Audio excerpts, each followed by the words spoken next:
Եվս մեկ անգամ հիշեցնենք, Հայաստանի Հանրապետություն էլեկտրոնային քվեարկի բացառապես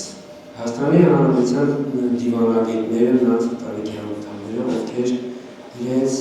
պետական ծառայության պայմանավորված զարգացումները գտնվել են արտերկրում եւ Պաշտպանության նախարարության հենց ծառայությունները, որոնք կրկին իրենց ծառայության բերումով գործված են եւ գտնվում են արտերկրում։ Այլ էլեկտրոնային քվեարկություն մենք չունենք եւ բոլոր արտերկրում գտնվում են քաղաքացիներ, եթե ցանկանում են քվեարկել, իրենք պիտի հունիսի 7-ին լինեն Հայաստանի Հանրապետությունում, բարի գալուց կարող են հրավիրել Հայաստանի Հանրապետություն, եթե նույնիսկ հունիսի 7-ի 20:00-ից 5 պակաս, այնպես 5 պակաս մոտ գործեր տեղամաս, այսինքն օդանավակի քիչներն ու գնան իրենց